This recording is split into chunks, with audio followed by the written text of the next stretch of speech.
Wilder Show podcast. I'm Scott. That's Lauren. I'm right here. There she is. Trying to be more right on my mark. Right on my mark. And I point, she talks. But you know what? She talks even when I don't point. I do. Sort of the full package. Although, if one of us talks more than the other, I would have to go with you. I think it's probably true. I'm guilty as charged. Yeah. Somebody has to lead. Somebody's got to keep the conversation going. Somebody's got to seem interested in the Fill other person. all the cracks. You'll find us on Instagram, Wilder Show Pod. Hey, did you see my little hat that I put on there last time? I did. Yeah. There you go, Wilder Show Pod. Look for that. We are also available to you by email, podcast@wildershow.com. The Wilder Show podcast drops Tuesdays and Fridays at 6 a.m. Central Time or before on Spotify, Apple Podcast, iHeart, Amazon, YouTube. We're also on the TikTok sometimes. So like, rate, follow, subscribe, share. In fact, right now, even if you've done it before, that's okay. It's not like one time forever. When you're listening, just do the thumbs up. And remember, every time someone clicks thumbs up, an angel gets its wings. We have to talk a little football first. Thanksgiving. Did you have a good Thanksgiving? I had a lovely Thanksgiving. Yeah. How about you? Yeah, good. And even it made better by the Cowboys game. What an amazing thing, really, honestly. You know, I've been very open here about my feelings for the Cowboys, and I've had a kind of a love-hate relationship, and I would say I don't want to. Hate is too strong a word. Maybe indifference. Yeah. And part of that is because I've seen there are people I love whose moods rise and fall with the success of the Cowboys, I know. and so for them, I hurt, you know, but when the Cowboys do well, I'm pleased. And Thanksgiving was a very nice time to be a Cowboy fan, I'm sure, and nice to see them win. It was so good, and we said on the last podcast, who would have expected as you start the season that you're going to play within 4 days, you will play both teams that were playing in the Super Bowl last year. And to have beaten them both. And honestly, we've talked about Mahomes, played at Tech. By the way, Tech's on fire. Wreck them. They are. They're just on fire in college. But talked about Mahomes. Texas got hard for me ever to root against a Texas. But you know what? I'm not a huge fan of the Kansas City Chiefs. And I'm really very much not a fan of the Philadelphia Eagles. So to have beaten the Eagles and to have beaten the Chiefs all within 4 days, it was truly Thanksgiving. Now, see, and I don't think I would have even mentioned Mahomes, but since you brought him up, I'd kind of forgotten I even had this question.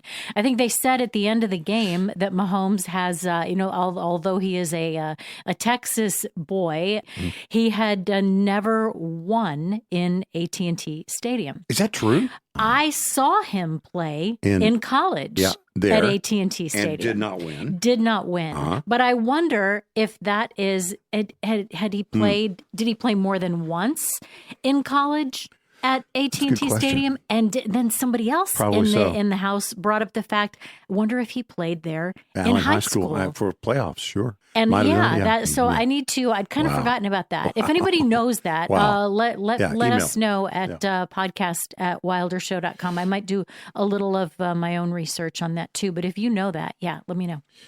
And then you had college football. And I predicted that the Aggies would win. And we'll get to the news in a minute. There's a big news to get to, and we'll get to that. But I had predicted the Aggies would win. I really thought the Aggies were going to win. And they did not. What did I also say? I said Texas could be a big spoiler, that it really could happen, that Texas would be the spoiler. So college football playoff rankings are all askew now. Texas A&M is no longer in that third slot, in fifth or seventh. I mean, it'll move around between now and I guess a week from, this coming Sunday is when they'll decide who is where in the final lineup. But I had this very bold prediction. It's bold because it will never happen. Okay. But it could if these things fell into place. Now, remember, Texas has beaten A&M twice in a row, once at Kyle Field, once at Darrell K. Royal Memorial Stadium last Friday. What if it were this? If Texas made the playoffs as number 12, that would put them playing number 5. What if the Aggies were number 5 at Kyle Field, which they would be? It'd be the rematch of Texas and A&M. It would give the committee the chance to be consistent and to reward what they say is most important, and that is strength of schedule. Otherwise, people like Texas, why would they ever schedule a non-conference game like against Ohio State when they could go against Samford or somebody else? Why would they ever do that? So they could reward, the committee could reward that by saying, yeah, we'll leave them in there. So it would also give Aggies the chance for revenge at home, wouldn't have to wait a whole year, and the rest of us would just have great TV. Everybody wins. Yeah. It'll never happen, but that would be something if it did. That would be a great, would that be great? Well, one of the biggest stories, of course, is what we have found out, and it really just changed as we were sitting down to talk about this, and that is the White House confirming the double tap.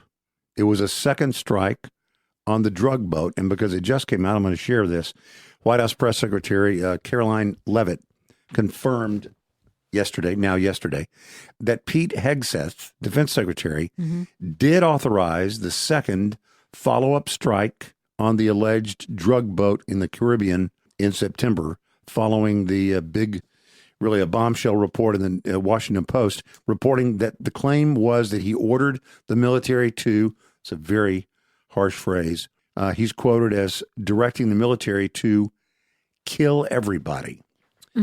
Leavitt told reporters at the White House press briefing that Hegseth authorized Frank Bradley, Admiral, to carry out the second strike, which reportedly killed 2 people who were hanging on to the burning vessel after the initial strike. Quote, President Trump and Secretary Hegseth have made it clear that presidentially designated or narco-terrorist groups are subject to lethal targeting in accordance with the laws of war.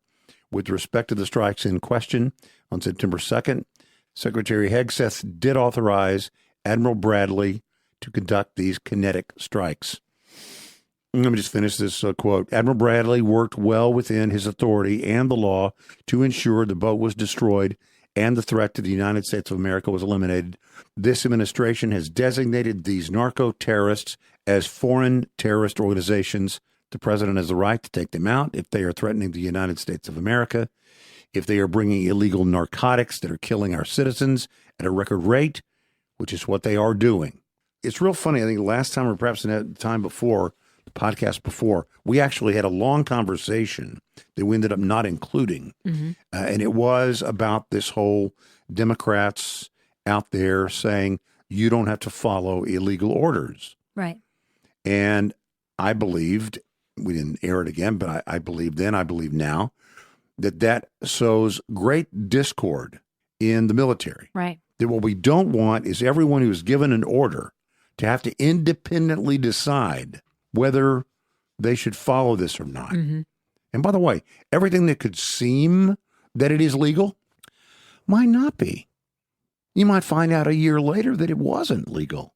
And Mark Kelly over the weekend was talking about, he said, hey, look, I was in the Navy and I downed some ships, or I downed some boats.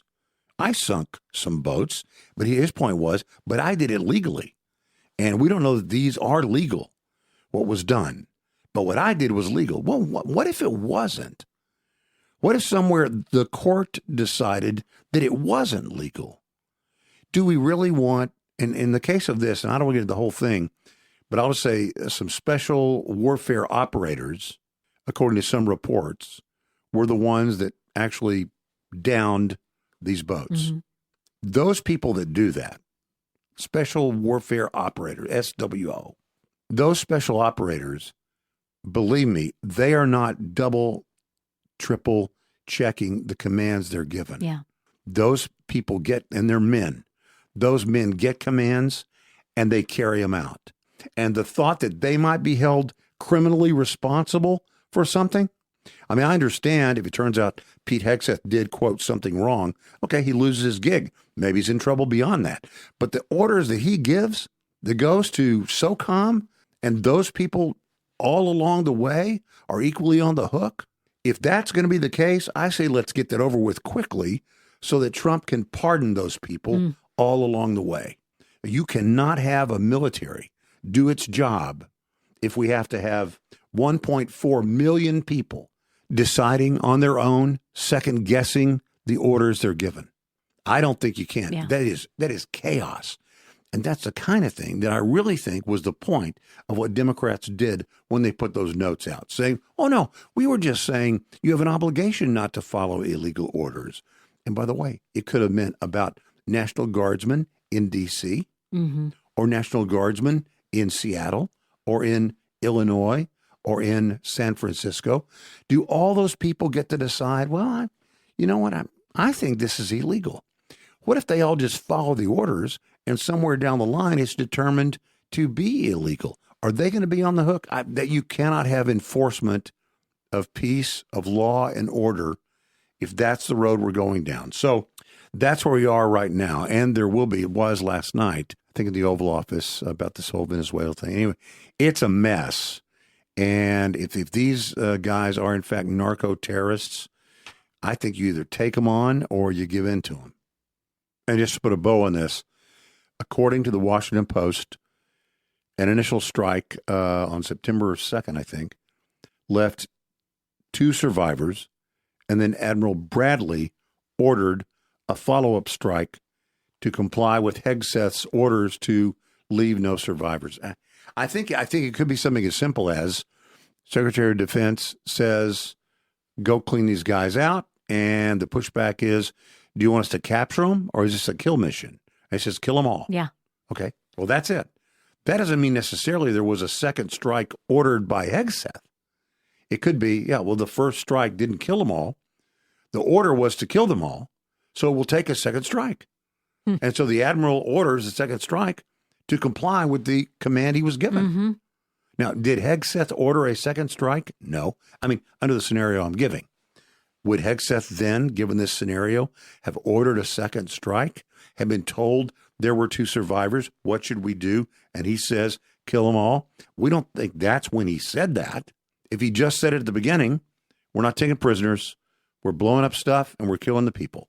If they're on that boat, they're the enemy, and if the boat blows up and they blow up, that's good, kill them all. He might have said that. Yeah. First missile strike, didn't kill them all. Admiral knew what his directive was, knew what his command was, then gave the command to finish that job, and they did. So we'll see. Okay, another chapter, pulling out the file folder again, Lauren. Oh, I know what this is. Yeah, what is it? Gavin Newsom wants to be president. That's correct. GNWTBP. From the files of... That's right. From the files of Gavin Newsom wants to be president. Holly Weird is lining up. They are lining up to try to make it so. Who called it Holly Weird? I don't know. Who started that? It was a long time ago, right? I don't know. It was somebody. Yeah, It was somebody more important than me. No, I just mean somebody It went was somebody. before It wasn't you. you. It was somebody. Not somebody I know more what you mean. important. I know Yeah, what you mean. somebody Holly Weird. Yeah. Holly Weird is kind of Holly Weird, I think. Yeah. Well, there you go. Hollywood folks are very excited. They want it to be Gavin Newsom. Well, he looks like them, kind of, doesn't he? He fits in. He does. They say he's a fighter. That's what we need. We need a fighter. Have they all forgotten his stance on gender in sports? Because I think in kids' sports, the girls play with the girls and the boys play with the boys. Because I think that was that did not make them happy. He's a fighter. That's what we need. A top-tier producer and reliable, what's referred as a reliable Democratic ATM over the decades, donor, till deadline of Newsom. He's a fighter. That's what we need. I wish more Democrats like Schumer and leadership in Congress would emulate him, not immolate him, emulate him. Yeah. Not take any blank from Trump, the producer added of Newsom and his Trump 2.0 strategy of throwing punches online and offline at the authoritarian, quote, loser White House. They don't get it. Hollywood doesn't get it. They don't get it. They may make TV shows and movies we watch. But Well, that's that doesn't okay. mean Yeah, they know their that's what I stuff mean. that way. That's what I Yeah. mean. They don't have to know everything. Not everybody can know everything. Right. No, but I mean, I think sometimes, though, somebody who makes like a program or a movie that everybody loves, Yeah. they might think, see, I have my finger on the pulse of the American people. Let's look at the sales, the ticket sales of Wicked, Wicked for Good. And you say, see, we know what the American people want. Yeah, I don't think you do, really. Yeah, I don't that's think totally you do. different. It is different, but I can see how people who are successful in one thing think that it means something more than it does. Well, that's kind of a tale as old as time. It is. Isn't it? Mm-hmm. Speaking of musicals. Yeah. Yeah. By the way, about the whole Wicked thing, at the Thanksgiving gathering where I was, several people left it at the end to go watch that movie. Did they like it? What was their, what did you hear afterwards? I think the review that I got was, it was good. It wasn't a glowing review. Yeah. It seemed like they were glad they went to see it because it was a thing to go see, but it wasn't a glowing review like, wow, I'm going to tell everybody that I know you have to see this. It wasn't like that. Yeah, and if you're a completist and you saw the first one, you kind of have to see the second one. And I did see the first one. I have not rushed to see the second one, though. I was going to see it over the weekend, but I was going to do a lot of stuff over the weekend. and I did do a lot of stuff over the weekend. I just didn't necessarily do all the stuff that I had planned to do. I did not see Wicked for Good. By the way, you're talking about being completist. These same people 1 year ago went on Thanksgiving. Oh, I remember that. To see the first one, the first part of this. And so that same group did it again. Yeah. So that's fine. But yeah, I don't imagine I'll just have to go on reviews, I think. I don't think I'm going to. That's not something you're ever even going to watch on an airplane, right? I mean, this falls outside of the, if it was on, I watched it. There are some, there are some exceptions. things that just don't, It's just not mine. It's not your bag. I don't know if somebody said, oh, I think you'd like this part of that. I watch a lot of stuff that I would never, really even mention here, that I would never say, yeah, you should watch this, or even admit that I watched it. Yeah. Just because, I watch stuff because it's on. But there are some things that are not really my bag. Wicked for Good, and particularly those two ladies are not my bag. And be careful. I'm sort of like the helicopter traveling above their interview. I don't know if you saw that. I didn't. Oh Wait, was it during the parade? Oh no. No, when was it? No. It was before. It was on their little junket where they're going off talking to people about it. They're pawing each other all over the place and touching each other, and they're so emotional and they're crying. And a helicopter flies over, and you're talking about Ariana Grande and Cynthia Erivo, the actresses who were in the Wicked movie. Yeah. I don't know what you're talking. I mean, I didn't see what you're. I'll show you after we're about. done. Okay. Ugh. It is so silly. They're very emotional about this. This was a big deal for them. It took years to film, and they're very emotional about this thing they did. Okay. Anyway, maybe you'll see the helicopter thing. It'll seem reasonable, but I thought it was odd, definitively odd. Yeah. Again, we'll watch it perhaps later. Hey, there's something that you and I talked about just last week. I think I'd asked you if you'd ever heard of these things, and we talked about it for a little while. And lo and behold, in the Dallas Morning News yesterday, there was a story about flock cameras. Okay, hold on. We didn't talk about this on the podcast. We talked in real life, right? We did not. Yes. Okay. Now the flock cameras, if I remember, flock cameras are those cameras that read license plate numbers. They're all over the place. And they're everywhere. Some communities have decided to have them, and there is some serious concern about privacy. Well, yeah. So they're license plate reading cameras. They're usually mounted on 12-foot poles. They've become standard in police departments all across the country, including the Dallas Police Department. the Dallas police utilize hundreds of these cameras across the city. Many are crediting this tool as one of the most effective in identifying suspects, making swift arrests, and solving crimes. But of course, anytime there's something like that's really good at its job. On one side, there are, of course, civil liberties advocates who are uneasy about the technology's rise. In Texas, a handful of city and county governments have turned away from Flock Safety. That's the name of the company.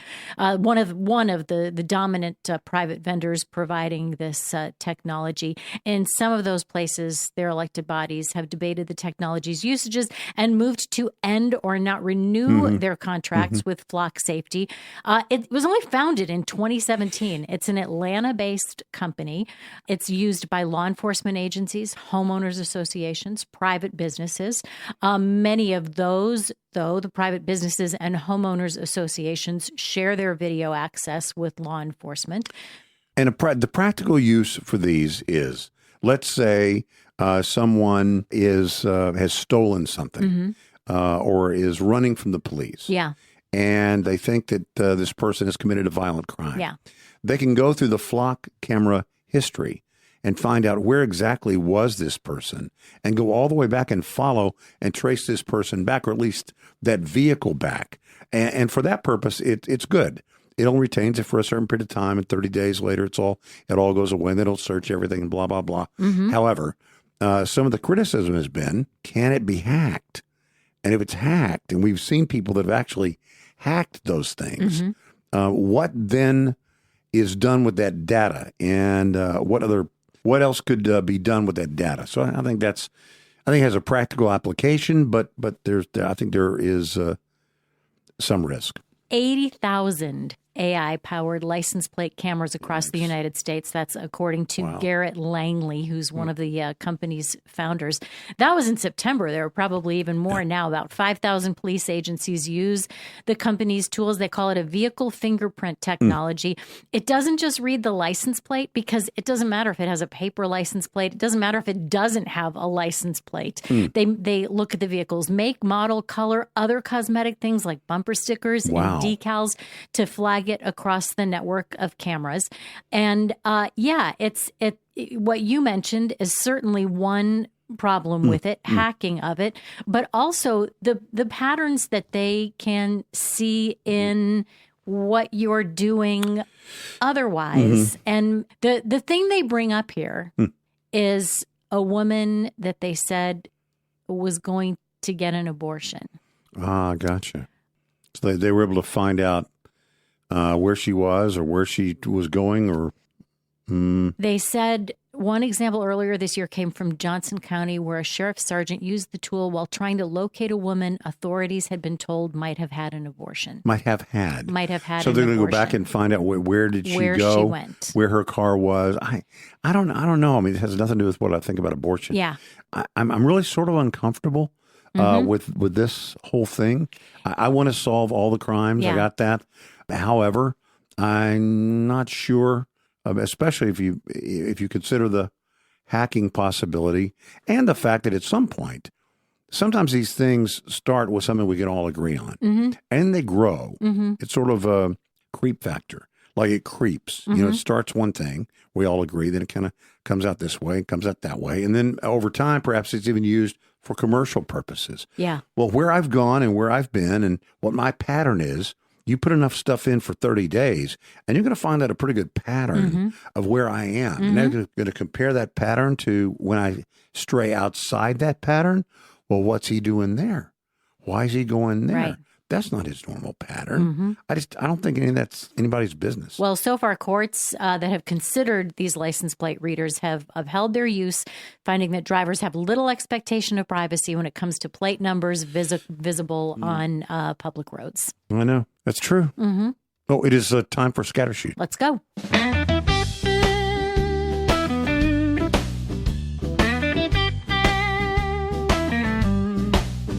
E. Wilder Show Scatter Shoot. All right. Christmas music. We talked about Christmas movies last time. Yeah. But just to a thought. It's kind of retro. A thought about Christmas music. Okay. Before we part ways. But welcome to the Wilder Show Scatter Shoot. I hope you have already liked, rated, thumbs up and all that. We appreciate that. If you have, that's great. If you haven't, well, thanks for listening anyway. Do you know what the Oxford Dictionary word of the year is? Oxford 6-7.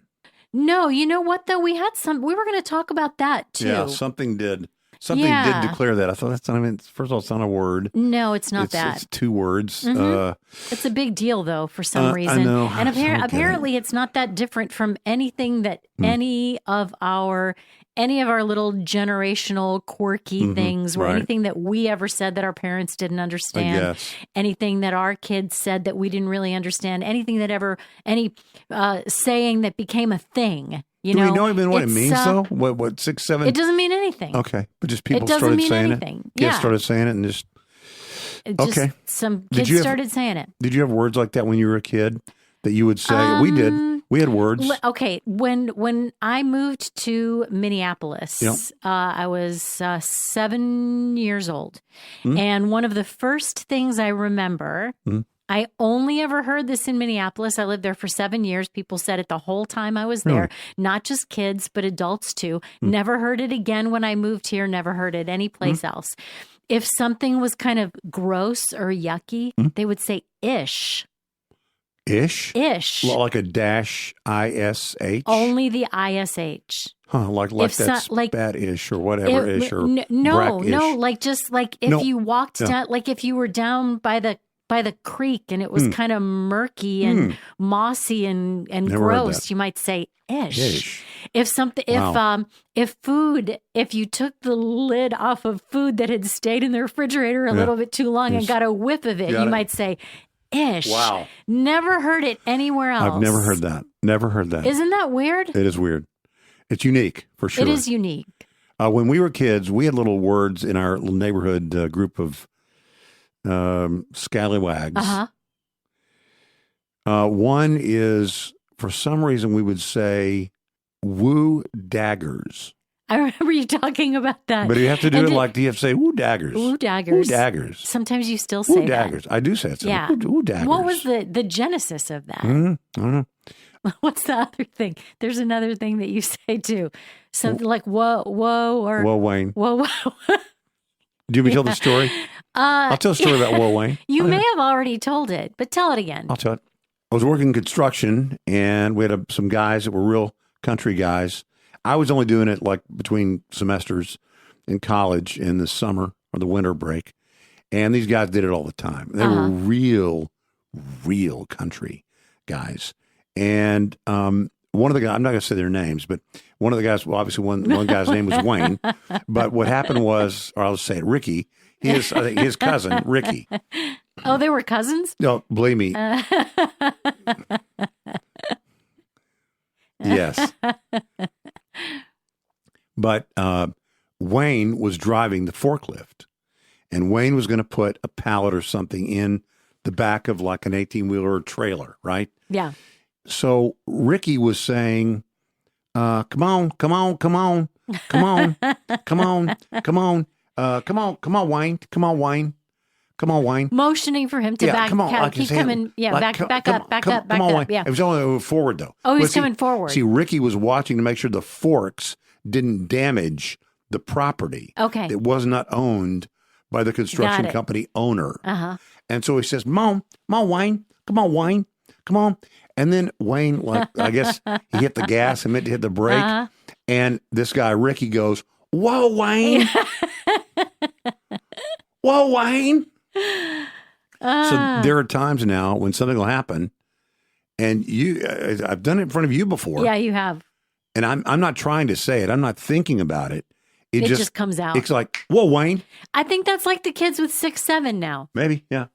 Interesting. I think, yeah. Whoa, Wayne. The thing that I read about it though talked about how kids patterns of coming up with things like that and rhymes and things like that they would take from, they'd take something from, a little bit of something that they'd learned here and a little bit of something that they learned there and put it together, and it would become something that was unique to this group of kids. How funny. And the researchers who talked about it, this was decades ago. They said this is not something that shows they're following the crowd. This is about how creative they are. Right. Yeah, sure. That they're able to take the things that they've learned from here and a little bit of something that they learned from there and turn it into something that is uniquely theirs. So I got you off track. Yeah, that's the okay. word yeah, of the Oxford Dictionary word of the year is rage bait.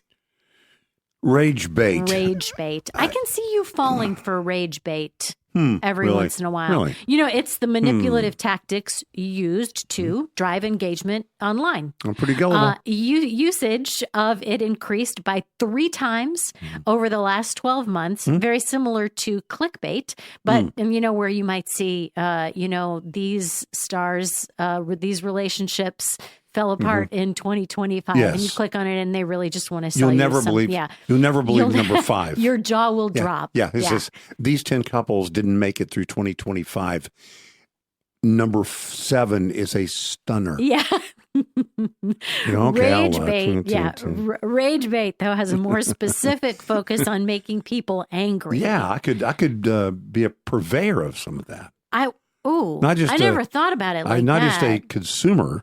It'd be better to be a purveyor, but I wouldn't do that. I just thought, so if you see a headline somewhere and it's something that, what is it that makes it attractive for you to click on? Is it something that kind of makes you, maybe if it makes you angry, are you more likely to click on it? I have seen a bunch of things that I know are written by AI. I know they are. And because they're all written almost, it wasn't just what he said in front of the team, but jaws dropped, helmets were set down. It's like, listen, nobody. If I had $1 for every time I read a jaws dropped, no way, it's not real. Yeah, but I'm not really a sucker for that kind of stuff. I don't click on stuff. I know something. I look at the source and I go, okay, that's a thing. I've seen that before. It's not real. I don't have time to chase all those things. Yeah, that's good. Now, sometimes I will, want to go down a rabbit hole. We talked about that with the Chat GPT last time. Yeah. And I'll do it on purpose. Rage bait was followed closely by 2 runners-up. One of them was aura farming. Do you know what aura farming is? I didn't know what aura farming is. Or you mean aura like the... Although, I know what it is, but I didn't know that it was called that. You mean aura like around someone? Sort of, yeah. It's the cultivation of an impressive, attractive, or charismatic persona or public image by behaving or presenting oneself in a way intended subtly to convey an air of confidence, coolness, or mystique. I'm so glad I don't care about that anymore. You don't have to farm it, Scott. You just have it. There you go. You just have it. No, seriously, I just running around trying to impress everybody. The other one was biohack. Biohack, it's an attempt to improve one's physical or mental performance, health, longevity, or well-being by altering one's diet, exercise routine, or lifestyle, or by using other means such as drugs, supplements, or technological devices. I have a supplement that I take. That is that I believe does that. I do. So you're using a biohack? I'll tell you off the air real quick. Don't you think it's also a supplement? Yeah. It's just a supplement, though. No, but it's not just a supplement. It really does something, I think. Well, don't supplements I take a supplement. I take a couple of supplements. I think they really do things too. Yeah, okay. I never really thought of them. Improve one's health by means of, and you named several things, and one of them was supplements. One was other things. Exercise, diet. Yeah, that's good lifestyle. Too. Sure. I guess I never thought of those as hacks, though. Well, when you think of a hack, isn't that it's a something? Workaround. It's a workaround to improve. It's to jump to boost something. If I improve my diet, Yeah. if I work really hard on my physical well-being, on my my getting Living enough a better exercise, life, a better life. It's a getting better enough life. sleep, and but is that? I mean, to me, a hack suggests like somehow A shortcut? you're not worried. Yeah.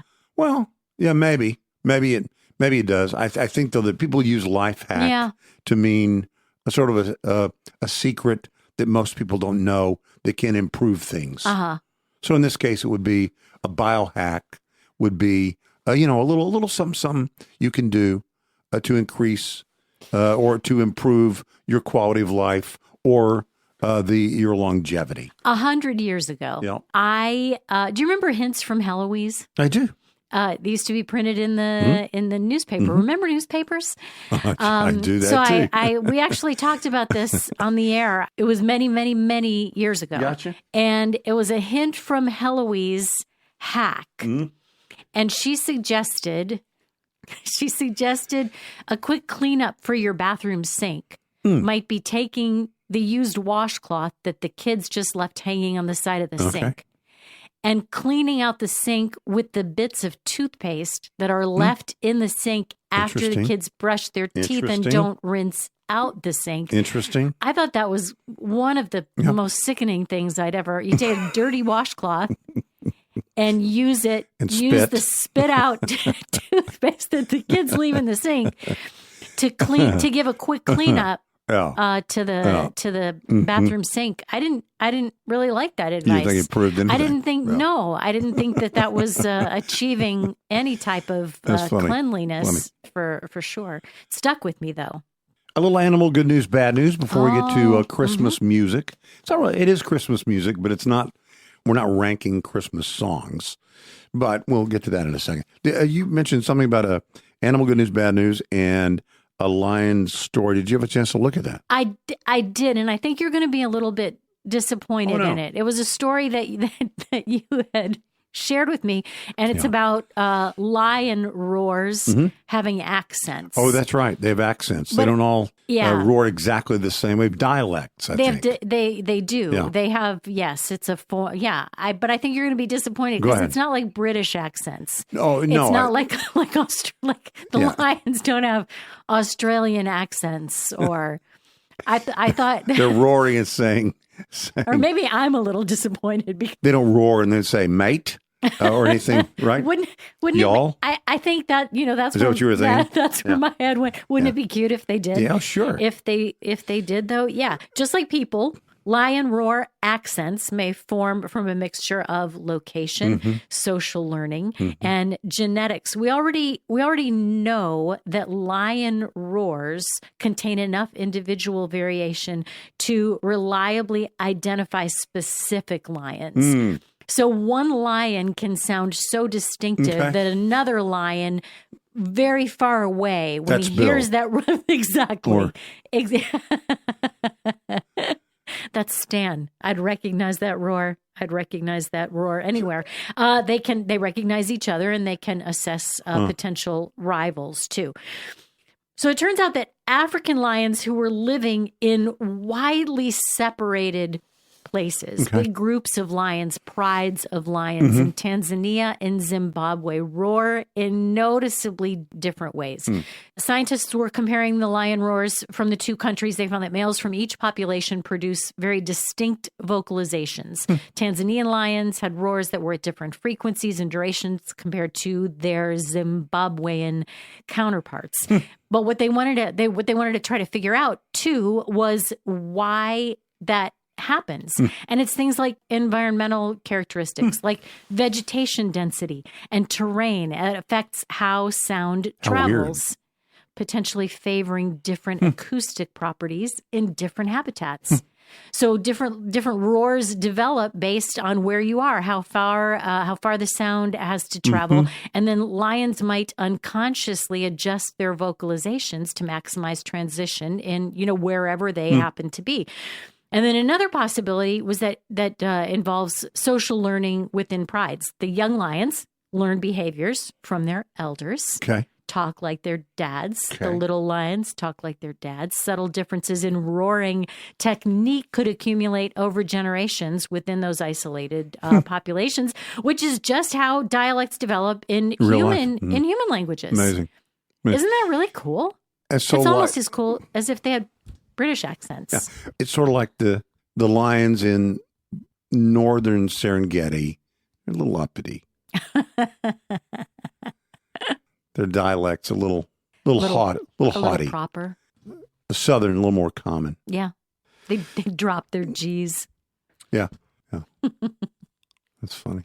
You mentioned Christmas music, and we've been talking about music this week, and on the last podcast, there was a day when, when you could burn your own CD. Yeah. We used to call them mixtapes, right? You had a mixtape. Well, when it was a tape, that's we what I called mean. it a But mixtape. a mixtape. Yeah. So you wanted to get the Maxell UDXL2 90-minute tape, which gave you 45 minutes per side. Yeah. And you had to time out what you wanted to put where to have your mix tape that you made. And then beyond the cassettes, you'd have then the CDs. You could burn a CD. Mm-hmm. But unless it was MP3, back when I burned CDs, you'd burn them as WAV files. And those WAV files are 10 times the size of and you're burning an audio disc, not a data disc. And before you had MP3 players even. You're talking about a disc player that plays audio. Yeah. And you can burn your own. So what I liked about that was you had to be selective. And I came up with, I think, about 17 songs that almost filled up the entire CD. Mm-hmm. And I called it Christmas in My Mind. Mm-hmm. Chris, my son, has all of those songs on a Spotify playlist in the same order. The order matters. But I mean, and I listened to that. Yeah. And I love the fact in a world where you have to pick 17, you have to fit it in. Almost everything will be left out. Mm-hmm. So what do you put in? Yeah. Then as you say, order matters. Mm-hmm. The order matters. Well, the way you hear it. Yeah, then that's right. If you That's listen right. to it long That's enough, right. then forever, You when hear you the hear next one of song. those songs kind of in the wild, I know. you expect to hear I the know. next song, I not know. like we would listen to albums. Mm-hmm. Yeah. And so I love those things about that. Mm-hmm. I think it's a lost thing. Now, very few people would say, well, why would I limit? That's stupid. Don't limit it to 17. That's who are you? Yeah. I want 1,700, and I put them on shuffle. I think it makes it less special. Mm-hmm. I think there's something really special about what burns in. And when you have 10,000 songs in your playlist, nothing burns in. It's all nice. Yeah. It's all great. In fact, they may be tons better than the 17 songs that I picked for the thing that I named Christmas in My Mind. Mm-hmm. But I wanted to have songs that were like Christmas in my mind. Mm-hmm. When I think of Christmas, these are the songs that roll around in my mind. What makes those things special to Chris is that you made it, Mm-hmm. and it reminds him of a certain time in his life. Sure. Reminds him of his childhood or teenage years. I'm not sure when you made it, but a special time and place. It evokes probably a time and a place and feelings for him that are special. Yeah, that is the Wilder Show podcast. Make sure you like, rate, follow, subscribe, and share, and do it even now if you haven't done it yet. If you have, thank you. If you haven't, please do. And if you don't, well, thanks for listening. Instagram, find us on Instagram. Wilder Show Pod is what you will search. If you want to send us an email to podcast@wildershow.com. The Wilder Show podcast drops Tuesdays and Fridays, 6 a.m. Central Time or before, on Spotify, Apple Podcast, iHeart, Amazon, YouTube, also on the TikTok, wherever you get your podcast. Like, rate, follow, subscribe, and share. And Lauren, thank you. Thank you. And we'll see you next time. Do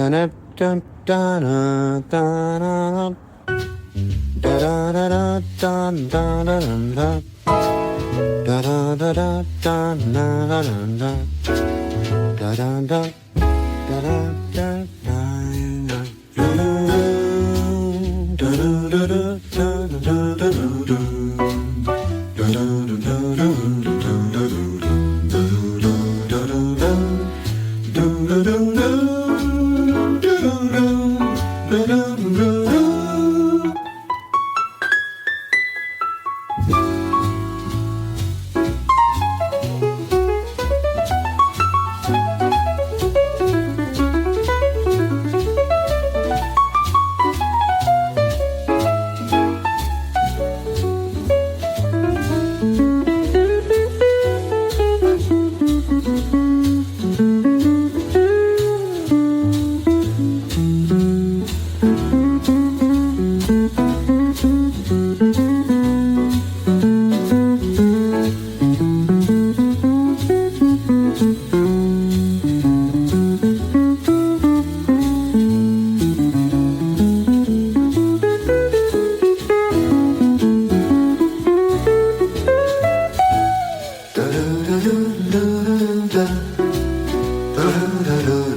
do